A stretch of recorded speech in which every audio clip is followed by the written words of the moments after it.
Hello बच्चों, कैसे हैं आप लोग? सभी लोग अच्छे होंगे उम्मीद करते हैं। रीनीट 2026 ओवर हो गया। अब आपके मन में बहुत सारा संशय चल रहा होगा, अब आगे क्या करें? तो सर के लंबे एक्सपीरियंस से आज आप समझिए, मात्र आप 7 से 10 मिनट इस वीडियो में बने रहिएगा। काफ़ी सारी चीज़ें आपकी आज क्लियर हो जाएँगी। सर स्वागत है आपका। Thank you. तो सर अब वही चीज़ है कि बच्चों का पेपर तो ओवर हो गया है और यहाँ पे अब जो है मेन है कि अब परीक्षा के बाद उनका पहला कदम क्या होना चाहिए सर? देखिए परीक्षा जो रीनीट हुआ जी, उसके बाद क्योंकि बहुत अप एंड डाउन हुआ है मार्क्स का और बच्चे जो है वो मार्क्स तो मिला लिए होंगे बट अभी नीट का जो है आंसर की आना बाकी है। तो थोड़ा पेशेंस रखना है, हो सकता है आपका मार्क्स जितना कैलकुलेट कर रहे हैं उससे हो सकता है 5-10 नंबर बढ़ भी जाए और आप सिलेक्शन लिस्ट में भी पहुंच जाए। तो थोड़ा पेशेंस रखना है और थोड़ा फ्री रहिए अभी। जी सर। तो फ्री रहना मेनली है, हाँ, दिमाग पे लोड बिल्कुल। ज़्यादा नहीं देना माइंड है। पे ज़्यादा लोड नहीं लेना। अच्छा सर, आगे अगर हम लोग चलें तो फिर नेक्स्ट है सर कि जैसे छात्रों ने बहुत मेहनत किया, तो कुछ छात्र जो हैं, उनका उम्मीद के हिसाब से वो नहीं कर पाए और बाउंड्री लाइन पर आके रुक गए हैं सर। तो ऐसे बच्चे को अभी क्या स्टेप लेना चाहिए? देखिए क्योंकि पिछले लगभग 3 महीने से वो लोग कभी नीट कभी जी, रीनीट का चल रहा है उनका। तो हमारे हिसाब से थोड़ा फ्री रहना है, मतलब थोड़ा घूमिए फिरिए, घर पे रहिए, है ना? तो कनेक्ट रहना है, फैमिली से थोड़ा कनेक्ट रहिए क्योंकि थोड़ा एक प्रेशर बना हुआ है अभी भी। क्योंकि लास्ट टाइम जो है नीट का जो एग्ज़ाम हुआ उसमें काफ़ी अच्छा स्कोर भी आया, बट इस बार जो है वो बहुत बच्चे का नीचे भी आ गया और हो सकता है चांसेस भी नहीं हो कि हो पाएगा इस बार। जी सर। तो वो थोड़ा पैनिक सिचुएशन अभी बना हुआ है।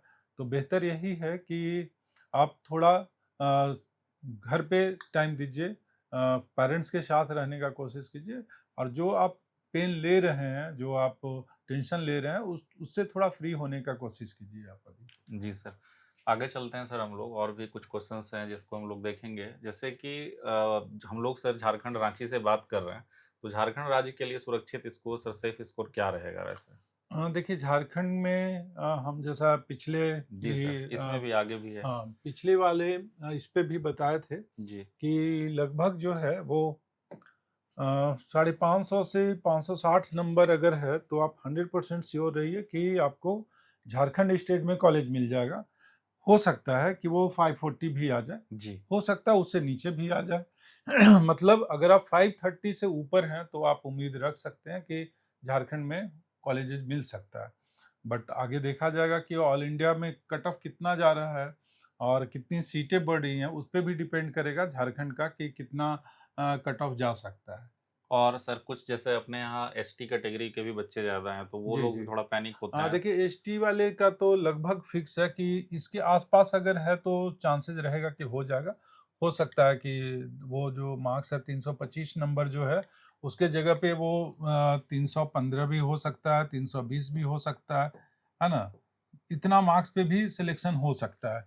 तो एसटी वाले बच्चे, क्योंकि सीट झारखंड में सबसे ज़्यादा जी, एसटी का ही है, तो वो मार्क्स थोड़ा नीचे भी आ सकता है क्योंकि फिजिक्स टफ था। फिजिक्स टफ और था। जो एसटी वाले बच्चे होते हैं उनका खास रहता है कि हम बायो को अच्छा करके रखें। हुँ, फिजिक्स अगर नहीं भी होगा तो बायो से हो जाएगा। हो तो इस जाएगा। कारण फिजिक्स में उनको थोड़ा ज़्यादा तकलीफ हुआ है जी, और केमिस्ट्री का भी पेपर अच्छा रहा है। तो इसलिए बायो के कारण से जो 315, मार्क्स आएगा वो 320। 315-20 पे भी सिलेक्शन हो सकता है।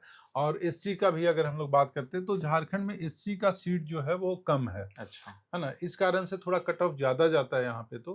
तो मान के चलिए कि अगर वो पिछले बार 401 पे हुआ है तो 420 अगर हम लोग दे रहे हैं तो हो सकता है कि यहाँ पे वो 410 पे भी हो जाए, 415 पे भी हो जाए, है ना?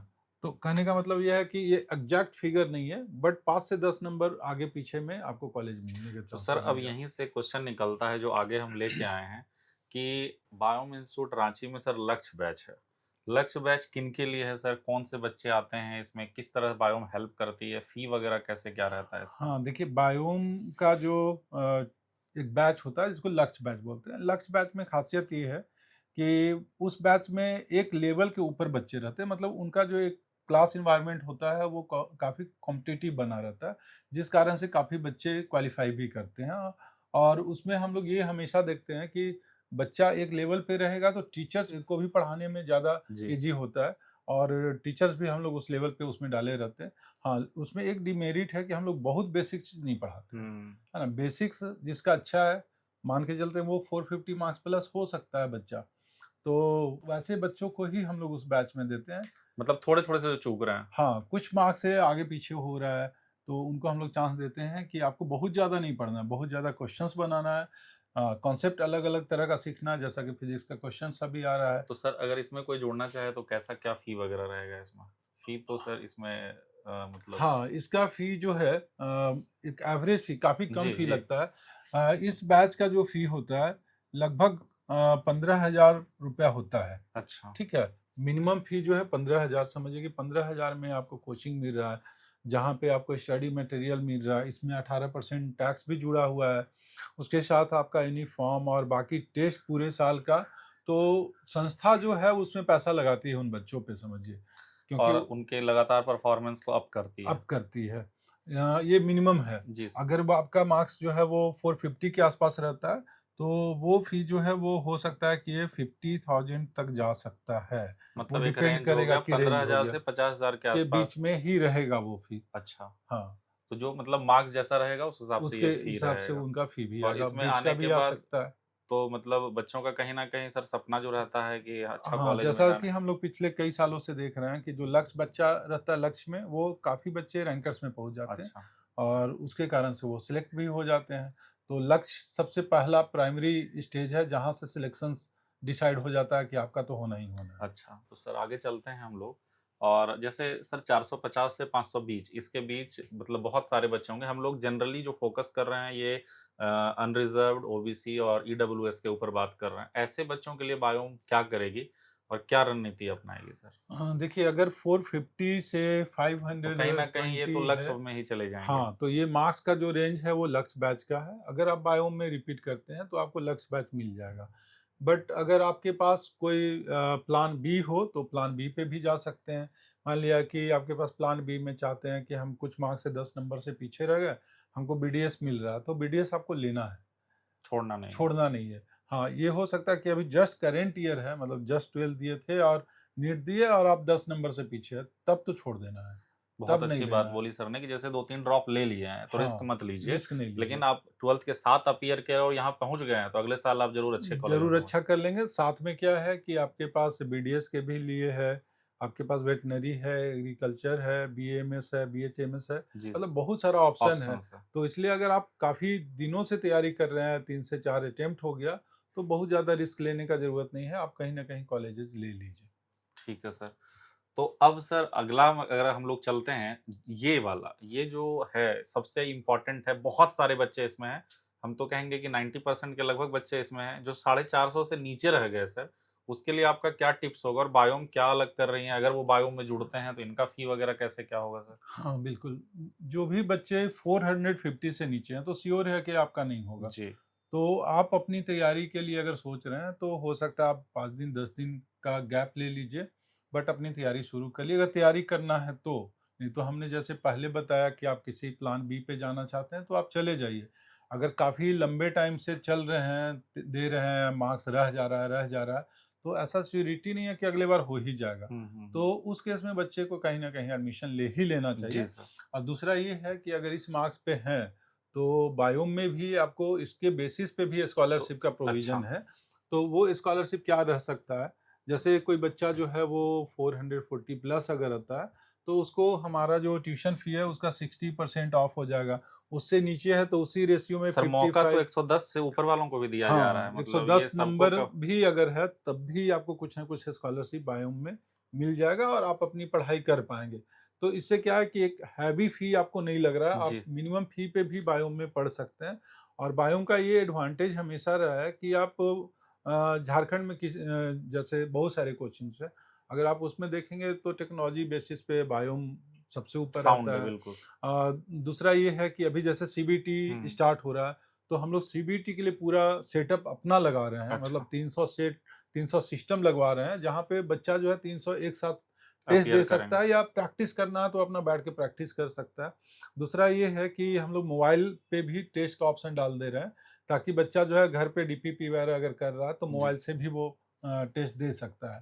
तो कहने का मतलब ये है कि अगर आपके पास पोटेंशियल है, आप फिर से करना चाह रहे हैं कि नहीं एक चांस लेंगे, तो हम मतलब भी। सर बायोम है तो पैसा परेशानी नहीं बन रहा है, मतलब कुल हाँ, मिलाकर बिल्कुल, आर्थिक बिल्कुल। रूप से अगर हाँ, कमज़ोर हैं, टैलेंट आप में है, जी। तो आप आइए और फिर वो जितना हाँ, हेल्प हो पाए। सपोर्ट सिस्टम आपको काफ़ी बेहतर मिलेगा और जी। टेक्नोलॉजी सबसे बेहतर मिल सकता है यहाँ क्योंकि पर। आगे चल के जैसा कि शिक्षा मंत्री ने अनाउंस किया है, फिर उस बेसिस पे हम लोग तैयारी कर रहे हैं हाँ, उसकी। सीबीटी का है तो हम लोग जी। सीबीटी के लिए भी कर रहे हैं और आगे के टेस्ट में हो सकता है कि सीबीटी स्टार्ट भी हो जाए हमारा। जी सर।